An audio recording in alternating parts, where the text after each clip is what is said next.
The heavy dusk air of Houston wrapped itself around the Carter family backyard like a damp blanket, thick with the smell of barbecue smoke, spilled sweet tea, and the loud chatter of relatives who always took small talk too seriously. Tiana Ramsey stood near the edge of the patio, arms crossed, jaw tight, trying her hardest to look composed.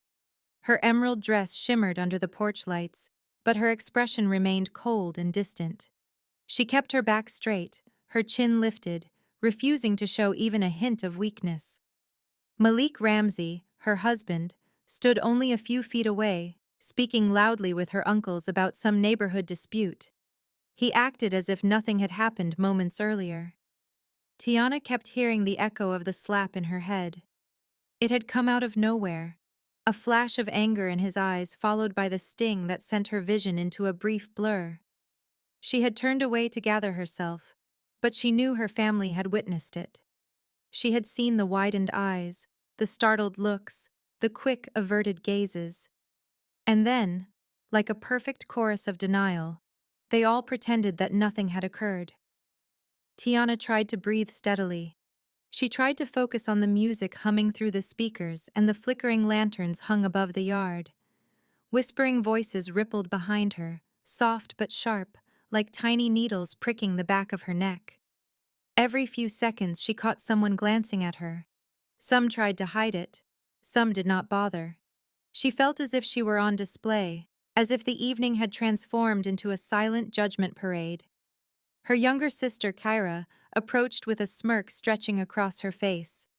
Kyra always moved with a deliberate sway, a mixture of confidence and spite that had followed her since childhood. She stopped beside Tiana, looked her up and down, and let out a short laugh, quiet but cruel, like she was enjoying a private joke. Tiana narrowed her eyes. "What is your problem, Kyra?" Kyra shrugged dramatically. "Nothing. Not a thing. Just watching the show." Then she walked away with exaggerated steps, as if she wanted the entire family to notice her exit. Tiana forced herself to remain still, even though her palms were trembling. She lifted a plastic cup to her lips, but the water tasted metallic and her throat felt too tight. She heard more murmurs drifting behind her. Aunt Simone said something under her breath. Cousin Derek whispered to his wife, and both avoided Tiana entirely. The buzzing discomfort felt unbearable. Her body stiffened every time someone walked near her. She felt humiliated, not only because Malik had struck her, but because the people she trusted most refused to acknowledge the truth. When the gathering finally quieted down and relatives began to leave, Tiana felt her tension rise even higher. She knew she would have to get into the car with Malik. She dreaded the silence. She dreaded the controlling tone he used, the way he always tried to twist every situation into her fault. She stayed on the patio long after the last cousins had driven off, staring at the puddles in the concrete left by spilled drinks.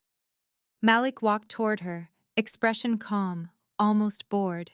He swung the car keys lazily around one finger. "Ready, Tiana."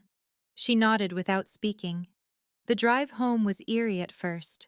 Malik stared forward, his hands rigid on the wheel. The dim streetlights flickered across his face, hardening the angles of his jaw. After several minutes, he finally spoke. "You embarrassed me tonight." Tiana felt her stomach twist. "How did I embarrass you? You raised your voice earlier. People noticed. You always provoke something. You always push too far." His tone was sharp and dismissive, as if he were lecturing a child. Tiana clenched her fists. "That is not what happened, and you know it." Malik scoffed. "You have become a problem. Always sensitive. Always defensive. Everything is always about your feelings." Her chest burned. Something inside her finally snapped wide open. She refused to let the humiliation of the evening follow her home. She turned toward him, her voice rising. "You struck me. You humiliated me in front of my family. And they all pretended it did not happen because they are too accustomed to your behavior. I am tired of this. I am tired of you. Our marriage is over." His grip tightened on the wheel until his knuckles turned pale. "Over." Tiana, you sound ridiculous. You are the reason we have issues. You are the reason tonight was a disaster. You cannot take accountability for anything. She stared forward, breathing hard. I am done, Malik. His anger erupted in a harsh yell. You are an embarrassment. A complete embarrassment. Everything wrong in this marriage is your fault. The car swerved slightly as his voice cracked with fury. Tiana felt a pulse of fear move through her. Malik accelerated, pressing harder on the gas pedal. The dark highway stretched ahead like a tunnel with no end. Malik, slow down. He ignored her. His jaw twitched as he muttered insults under his breath. Malik, slow down. He turned toward her for a split second, eyes blazing. That moment was all it took. The screech of tires tore through the night. The world spun violently. Tiana felt the impact explode against her side. Metal crunched, glass shattered. The car flipped once, twice, then slammed into the dividing rail with a brutal crash that sent everything into darkness. The sharp scent of gasoline drifted through the air as Tiana slowly regained consciousness. Her ears rang with a piercing whine, as though the crash had split the world open and left sound itself trembling. She tried to lift her head, but pain shot through her skull. Nothing around her was steady. Everything tilted, everything trembled. She felt shards of glass beneath her fingertips, tiny crystals that glittered in the faint glow of distant streetlights. Malik was slumped forward over the steering wheel. His breath came in short, ragged bursts. Blood streaked down the side of his face. The front of the car was crushed inwards, twisted like crushed foil. Smoke curled from beneath the hood, ghostly and slow. Tiana blinked through the disorientation, forcing her hands to move. Her seatbelt felt like a chain locked across her chest, pinning her in place. She reached down with shaking fingers and managed to unclip it. The second she leaned forward, dizziness washed over her. A pair of headlights approached rapidly, bouncing across the dark road. Tiana shielded her eyes just as the car skidded to a halt nearby. Two people rushed out, their footsteps loud against the pavement. Someone shouted, "Call the police! Call for an ambulance! They are alive, but they need help!" Tiana tried to speak, but her throat felt scraped raw. She managed a faint whisper. "Help! Please help!" One of the strangers knelt beside her door, trying to pry it open. "Stay awake, ma'am. The ambulance will be here soon. Just stay with us." Tiana nodded weakly, but her vision kept dimming at the edges. She heard sirens in the distance, fast and frantic, growing louder until red and blue lights washed across the wreckage. Officers swarmed the scene. Paramedics pulled open the doors and carefully lifted her out of the crushed vehicle. She winced as they placed her on a stretcher. Through the blur, she saw Malik being carried away as well. As she was loaded into the ambulance, Tiana heard one paramedic say, "He is in critical condition, severe head trauma. They need to hurry." A hollow ache settled in her chest. Despite everything, a small part of her felt terrified for him. Another part felt trapped in a nightmare that refused to end. The ride to the hospital faded into flashes of bright lights and muffled voices. A nurse asked her name. Another asked if she could feel her legs. She nodded to every question, even when the pain pushed tears into her eyes. Hours slipped by in fragments. She remembered lying in a hospital bed with her arm wrapped in a thick cast and a bandage around her temple. She remembered doctors talking about scans and fractures. She remembered the cold taste of water sliding down her throat while she tried to piece together what had happened. Then came the sound of footsteps outside her room, heavy and deliberate. When the door opened, an officer stepped inside. His expression was somber. He removed his hat, held it against his chest, and cleared his throat. "Mrs. Ramsey, I am Officer Delgado. I need to inform you of something." Tiana sat up slowly. Her hands trembled as she steadied herself on the blankets. "Yes. Malik did not survive his injuries. We attempted to stabilize him, but he passed a short time ago. I am very sorry." The words struck her like another collision, swift and violent. Tiana felt the room tilt. A cold numbness seeped through her limbs. She lowered her gaze to her bandaged hands, unable to process the news fully. Despite the pain he caused her, despite the fear he instilled in her, she had never imagined this ending. Their marriage had been broken, yes, but death felt like a final cut that left no room for understanding. She whispered, "I see." Officer Delgado hesitated, as if waiting for a reaction. When she did not speak again, he gave a small nod and left her alone. Tiana leaned back against the pillow, breathing slowly, methodically. Every inhale felt heavy. Every exhale sounded too loud. She closed her eyes and tried to swallow the rising tide of guilt. 3 days passed before Tiana was discharged. She moved through the hospital hallways like a ghost, her feet dragging slightly. Her bandages had been replaced, her bruises treated, but nothing could mend the emotional wounds carved so deeply into her. The moment she stepped outside, she felt the weight of eyes again. Her cousins, uncles, and even her mother had gathered near the hospital entrance. Their expressions mixed grief with suspicion. At first, no one spoke. They just looked at her, silently judging, silently questioning. Finally, her Aunt Nadine approached. Her eyes were swollen from crying, but her voice remained sharp. "Tiana, we heard you argued with him before the crash." Tiana narrowed her eyes. "We argued, yes. He was driving recklessly. I asked him to slow down." Nadine crossed her arms. "People are saying that you told him you were leaving him. People say he got upset, and that the argument was what caused the accident." Tiana felt her breath catch. "You are blaming me." Nadine did not answer. Several relatives exchanged glances. Her cousin Myra spoke next, voice cold. "Malik is gone. And none of this feels like a coincidence, Tiana." A hot surge of anger rushed through her veins. "You are all acting as if I grabbed the wheel." He was furious. He was the one accelerating. I begged him to stop. More murmurs rose. Disbelief, disapproval, judgment. Tiana turned away from all of them and walked toward the waiting area bench. She sat down, pressing her hands to her face. The pain in her chest grew sharper with every passing second. They did not understand. They did not want to. When she lifted her head again, her cousin Langston approached slowly. He wore a calm expression, one that contrasted with the harsh glares around them. He crouched beside her and spoke softly. "Tiana, come on. You do not have to stand here and defend yourself. Not today." Tiana looked at him warily.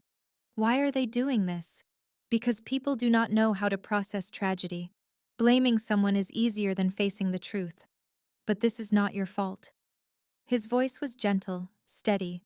It was the first kindness she had felt in days. Tiana stared at Langston, her eyes burning with exhaustion and disbelief. His calm presence felt out of place among the bitter faces lingering near the hospital exit.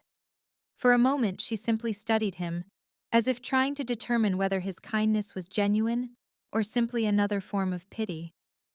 Langston sat beside her on the bench, keeping a respectful distance. His expression held no judgment, no suspicion, only a steady steadiness that made the tension in her chest ease slightly. He clasped his hands together and looked straight ahead at the hospital parking lot. "You do not have to talk if you do not want to," he said. "I can just sit here with you." Tiana inhaled deeply, trying to find a pocket of air that did not feel so heavy.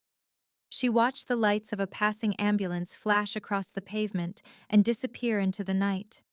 Everything looked unreal, like she was trapped in a world that no longer matched her memories. "They all think I pushed him to this," she whispered. "They really believe I caused the crash." Langston nodded slowly. People will invent a story when they cannot face the one in front of them. Malik was not always easy. Everyone knows that, even if they pretend they do not. Tiana turned her head sharply. "They act like he was a saint." Langston breathed out through his nose. "That is how grief works in some families. They lift the dead onto pedestals because it is easier than remembering who they truly were. But you and I both know that Malik had his demons." His words flicked something raw inside her. She had spent years trying to rationalize those demons. She had stayed quiet when he yelled at her in restaurants. She had apologized when he criticized her clothes, or her tone, or her friendships.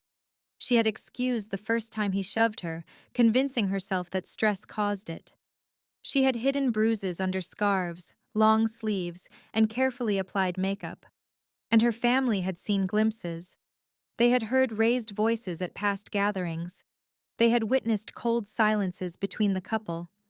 Yet they still acted shocked now, as if she were the only variable in a long, complicated equation. Tiana lowered her gaze. It hurts that they saw what he did at the party, but they still stood around acting as if nothing happened. They watched him strike me. Langston stiffened slightly. I saw it too. Tiana blinked in surprise. You did?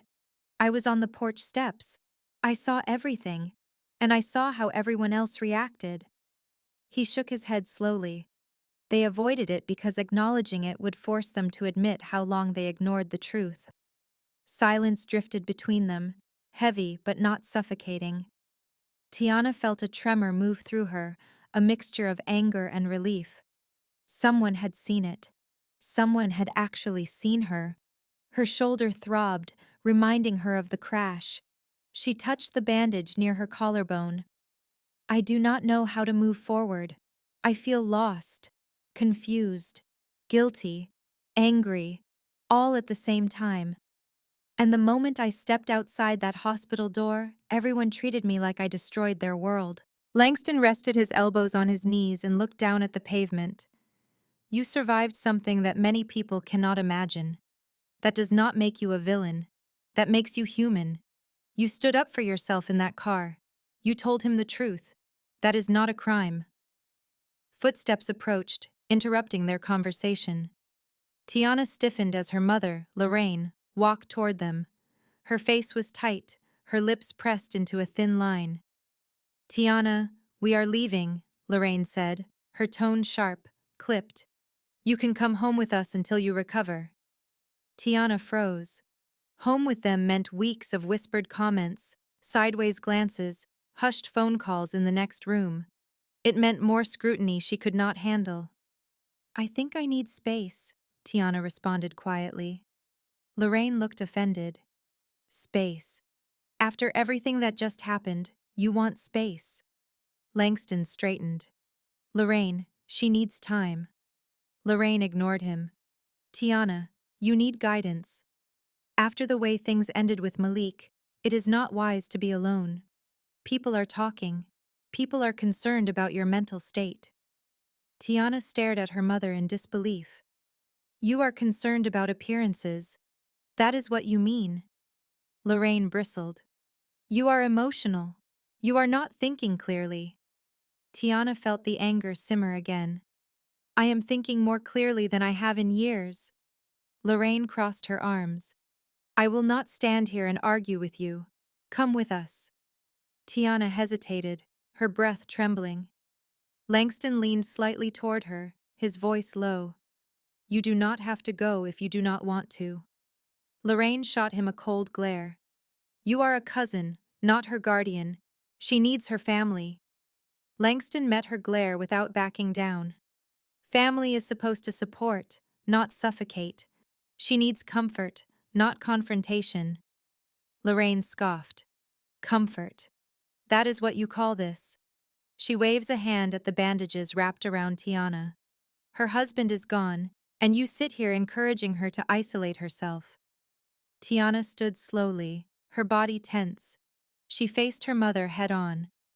I am not isolating myself. I am choosing not to be treated like a criminal. I will not go home with you. Lorraine looked stunned. Her eyes widened slightly, then cooled like ice forming over a lake. Fine. Stay here. Do what you want. But do not expect sympathy when you realize the consequences. She turned sharply and walked away with the rest of the family trailing behind her. Tiana remained standing, breathing heavily, the echo of her mother's rejection ringing in her ears. She waited until the last of them disappeared before sinking back onto the bench, her voice barely audible as she whispered, "How did everything fall apart this fast?" Langston shook his head. It did not fall apart. It was already breaking. The truth just showed itself all at once. Tiana let out a shaky exhale. It felt painful because she knew he was right. He rested a hand lightly on her uninjured arm, not gripping, not pushing, just grounding her. "Come on," he said softly. "I will take you home. You need rest. You need quiet. And you need someone who will actually listen." For the first time that night, Tiana felt a faint glimmer of safety. Langston drove slowly through the late evening streets of Houston, careful to avoid any sudden bumps that might jar Tiana's injured shoulder. The city lights flickered across the windshield, casting long shadows inside the car. The hum of the engine felt strangely soothing, a quiet rhythm that steadied her nerve after a long, brutal day. She leaned her head against the seat, breathing in and out with slow precision, trying to quiet the storm inside her chest. Langston glanced over at her occasionally, not with pity, but with concern. He kept his voice low, almost gentle. "If you need to stop anywhere, just tell me." She shook her head. "No, I want to get home." Home. Even the word felt fragile now. Her house had been shared territory. Malik's presence still clung to the walls. His cologne would linger in the bedroom. His shoes would sit by the door. His voice would echo in her memory. Returning there felt like stepping into a battlefield littered with debris from a war she barely survived. When they pulled into her driveway, Tiana sat still for several seconds before moving. Langston cut off the engine and turned toward her. "Tiana, you do not have to do everything alone.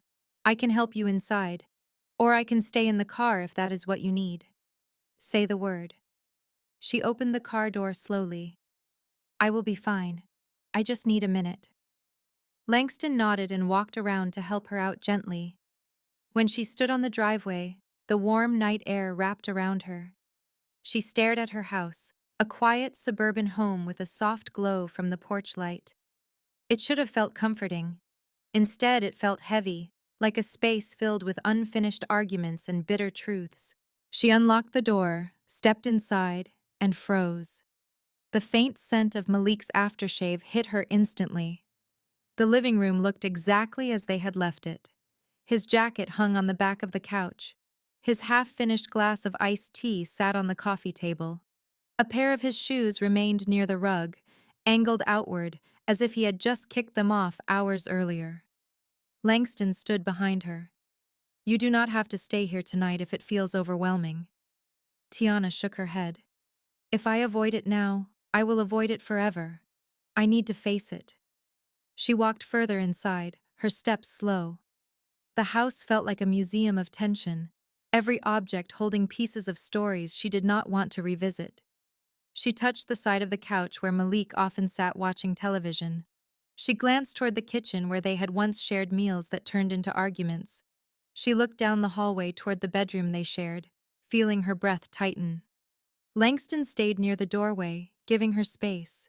He might not have known the details of her marriage, but he understood enough to remain silent. Finally, Tiana sank onto the couch. She stared at the ceiling as tears filled her eyes. "I do not know how to feel," she said quietly. "Part of me is angry. Part of me is sad. Part of me feels guilty. And part of me is relieved. What kind of person feels relief after this?" Langston stepped closer, but did not sit until she nodded. He lowered into the chair across from her. "A person who has survived something painful. A person who has been mistreated for too long. Relief is not cruelty. It is the body finally breathing after years of suffocation." Tiana wiped her eyes with the back of her hand. "He was not always terrible. People rarely are. But moments of kindness do not erase patterns of cruelty." His words hit harder than she expected. She had been clinging to the few good memories in hopes that they would balance out the bad ones, but the scale had always been tipped. She leaned back, staring at the shadowed corners of the room. "I hate that they blame me. I hate that they did not support me the one time I really needed them to. The moment he struck me, they should have defended me. They should have said something. But they all looked away. Langston nodded slowly. People choose silence because it allows them to keep pretending. Confronting the truth would force them to deal with guilt they are not ready for. It makes me feel like my voice does not matter, Tiana whispered. Like everything I say is going to be twisted or ignored. Langston leaned forward, elbows on his knees. Your voice matters. It has always mattered. You just have not been surrounded by people who valued it. Malik tried to silence you, and now some members of your family are trying to rewrite the story to make themselves more comfortable. But the truth does not change just because people refuse to acknowledge it. His words filled the room with a calm certainty she desperately needed. You deserve better than this, Langston said. You deserve peace. Tiana took a deep breath. I am afraid of what happens next. I do not know how to rebuild my life. I feel like everything I knew has been ripped apart. Rebuilding does not happen in a day.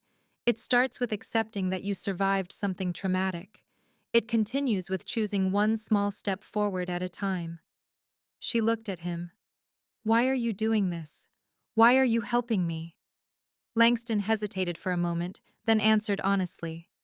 Because you are family. And because you deserve at least one person who refuses to abandon you. A tremor ran through her.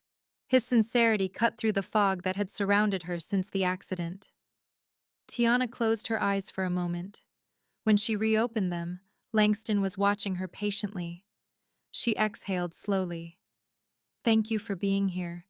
I really needed someone to see me clearly. You are welcome, he said. And I do see you. The quiet between them grew warmer, less sharp. Tiana felt a faint sense of safety settle over her, something she had not felt in a very long time. She was not healed. She was not suddenly free of guilt, sadness, or anger. But she did not feel entirely alone anymore. Langston stood. I will not leave unless you ask me to. If you want me to stay tonight, I will. Tiana nodded. Stay, please. He gave a small nod, then sat back down across from her. The night deepened, and for the first time since the accident, Tiana felt the smallest flicker of hope. The next morning brought a quiet stillness that felt almost eerie. Sunlight filtered through the blinds in thin golden bands, cutting across the living room where Tiana had fallen asleep on the couch. Her neck ached, her shoulder throbbed, and her thoughts were a messy tangle of memories and emotions that still clung to her like dust. She blinked several times before realizing that Langston was sitting nearby in the armchair, reading something on his phone. He glanced up as soon as she stirred. Morning, Tiana. How are you feeling? Her voice came out rough, sore, and exhausted, and confused. Langston placed his phone down. You slept for several hours. You needed that. Tiana sat up slowly, pulling the blanket around herself. She noticed how carefully he had draped it over her during the night. Something warm moved in her chest at the thought. She watched him for a moment, noticing the quiet patience in his posture. I did not expect you to stay the whole night, she said softly. He offered a small nod. I said I would not leave unless you asked me to, and you did not ask me to leave. She looked down at her hands. I am grateful. They spent a few minutes in silence until Tiana stood to make herself a cup of tea. Each movement reminded her of her injuries. Her ribs protested, her arm pulled uncomfortably, and her head felt faint. Langston followed her to the kitchen, just far enough to catch her if she stumbled. Do you need help? He asked. No, I want to do something normal. She boiled water and watched the steam swirl upward. The small, mundane action steadied her in a way she did not expect. After she sat at the kitchen table, Langston joined her. Tiana swallowed. I know the family is going to try calling me today, or texting me, or twisting the story even further. Langston exhaled slowly. They probably will. But you do not have to answer anything today. You control your space. Tiana gave a tired laugh. I have not controlled anything in years. Now you do. You control who gets access to you. You control the narrative of your experience. They can say whatever they want, but the truth still belongs to you. She looked up at him, surprised by the firmness of his tone. You talk like someone who has dealt with things like this before. He paused, then nodded slowly. I have seen people break under the weight of blame that was never theirs to carry. I promised myself I would never let someone I care about go through that alone. The phrase someone I care about echoed in her chest. It felt strange to hear it, but it also felt necessary. Hours later, as the day brightened, her phone began vibrating repeatedly on the table. She let it ring. Call after call from various relatives. Some left voicemails filled with cold sympathy. Others sent texts demanding explanations. One message read, "Malik would still be here if you had not escalated things." Another said, "We need answers. This does not sit right." Her throat tightened with each notification. She finally flipped the phone face down. "I cannot handle this," she whispered. Langston leaned forward. "Then do not. Right now, you are the one who needs support, not them. They are acting out of confusion and guilt, and they are trying to make you shoulder their discomfort." Tiana felt tears welling up again. "It hurts that they think I am capable of something so cruel." Langston shook his head firmly. "You are not. And deep down, they know that too. But grief makes people irrational. Right now, you need to protect your spirit. You need distance." Tiana lowered her gaze. "My spirit feels broken." Langston reached across the table, gently placing his hand near hers, but not touching. "You are wounded, not broken. There is a difference. Healing takes time, but it does come." She stared at his hand for a moment, then slowly placed her own hand on top of his. The contact startled her at first, but it also grounded her. She let herself breathe through the moment, feeling the first sense of stability she had experienced since the crash. "Thank you, Langston," she said, "for staying, for listening, for not judging me."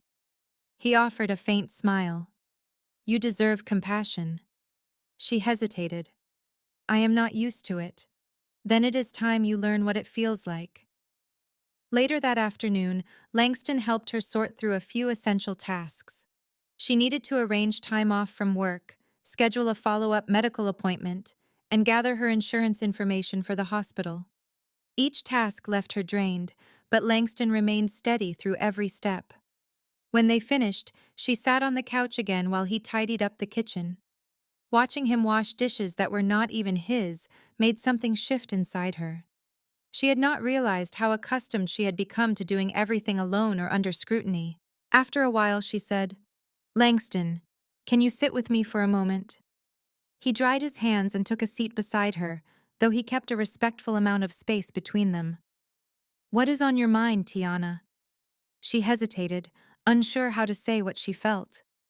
"I have been thinking about the accident, about the argument, about everything that led up to it. And I cannot stop feeling like I provoked him, like maybe if I had stayed quiet, he would not have lost control." Langston turned toward her, his voice firm.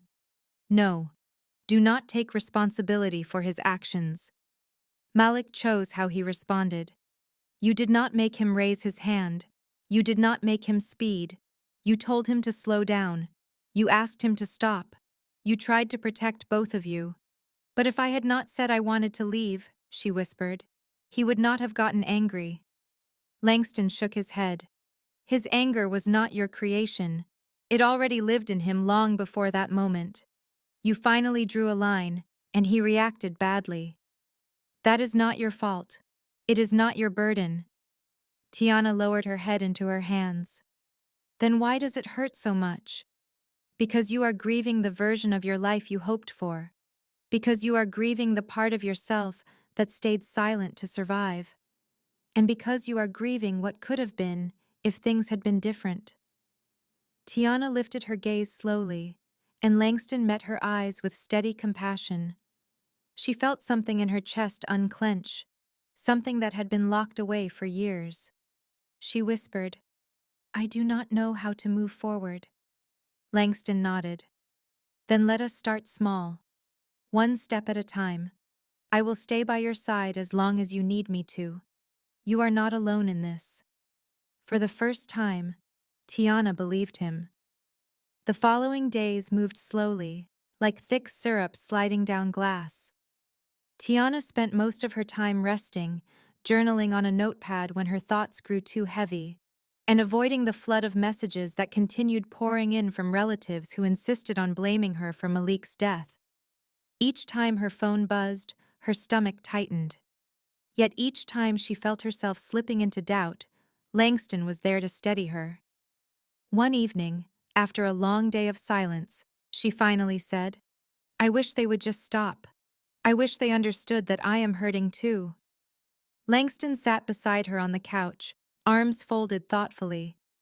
People cling to simple answers when the truth feels too complex. Blaming you gives them something concrete to hold on to, but that does not make it true. Tiana stared at the blank television screen. I was raised to believe family protects each other, but now I see that loyalty is conditional with them. Langston nodded slowly. Loyalty should not be conditional. Support should not vanish the moment someone does not fit the story others want to believe. His words made her chest ache. She leaned back and closed her eyes. Later that night, Langston cooked dinner. The scent of grilled chicken and seasoned vegetables filled the kitchen. Tiana watched him from the table, a small, nearly forgotten smile touching her lips. He moved with ease, humming quietly under his breath, creating a peace that had been missing from her home for a long time. When they sat down to eat, she said softly, You know, there were nights when Malik would complain about everything I cooked. The seasoning, the temperature, the presentation. It never mattered what I did. Nothing pleased him. Langston took a small bite and raised an eyebrow. First of all, this is good. Second, it sounds like he wanted something impossible from you. Tiana looked down at her plate. He wanted control. Yes. And now that he is gone, your family wants control too. But not everyone in your life is trying to break you. Look at yourself. You survived. You are still here. She nodded. I am trying to be. After they finished eating, they moved to the living room. Tiana wrapped herself in a soft blanket and rested her head against the couch cushion. Langston settled into the armchair across from her. He asked gently, Have you thought about what you want your life to look like from here on out? Tiana looked up, surprised. I have not had time to think about it. Then think with me. Just for a moment. No pressure, no expectations, just possibilities. She hesitated, feeling almost shy. I do not even know where to begin. Langston leaned forward, elbows on his knees. Begin with something simple. Something you have always wanted to do but never felt free enough to try. Tiana inhaled deeply. She closed her eyes and let her thoughts drift. For a moment she saw nothing but darkness. Then, slowly, images began to form. I have always wanted to travel, she said. Not far away, just anywhere new. I wanted to see more of the world, try new food, meet new people. I wanted to explore life, not just endure it. Langston smiled softly. That sounds like a beautiful start. But I never felt allowed to want those things, she continued. Malik said travel was a waste of money. He said meeting new people was pointless. He thought dreams were childish. Langston shook his head. Dreams are not childish. They are necessary. Tiana felt her chest warm. Then what about you? What do you dream about? Langston leaned back, thoughtful. I want to see more of the world too. I want to visit places I have only seen in documentaries. I want to meet people with stories that challenge me. I want to feel alive in ways I have not felt in a long time. Their eyes met, and something unspoken passed between them. Not romantic, not rushed, just an understanding of two souls who had each endured their own storms. Tiana whispered, Maybe we can do that. One day. When I am healed and ready. Langston nodded. We can. Life does not end because of one tragedy. It shifts. It changes shape. But there is still a future. Her eyes welled with tears, not of pain this time, but of quiet hope. She wiped them gently. I want to believe that. Then let yourself believe. You deserve to see what lies beyond these walls. Tiana wrapped the blanket tighter around herself. She thought about the world outside the front door. She pictured oceans, mountains, crowded city streets, sunsets in places she had never heard of. For the first time in years, the idea did not feel impossible. Langston continued, even now, you are rebuilding. It does not feel like it, but you are. Every day you choose to get out of bed, to breathe, to feel, to talk, you are rebuilding. Tiana felt the truth settle beneath her ribs. He added softly, Malik may be gone, but your life did not end with his. You have years left to write, years that belong to you. A long silence followed, but it did not feel heavy. It felt open. Finally, Tiana said, Langston, thank you. You have been the only person who has not twisted the story, the only person who has not blamed me. I will never forget this. Langston shook his head gently. You do not owe me anything. I am here because I care, and because everyone deserves someone in their corner. Tiana looked out the window at the quiet night sky. A few stars flickered faintly above the streetlights. She imagined herself under different skies, in different places, no longer trapped by fear or judgment. She whispered, I want to live differently now. I want peace. I want joy. I want the chance to feel like myself again. Langston smiled warmly. Then that is exactly what we will work toward. Together, if you want it.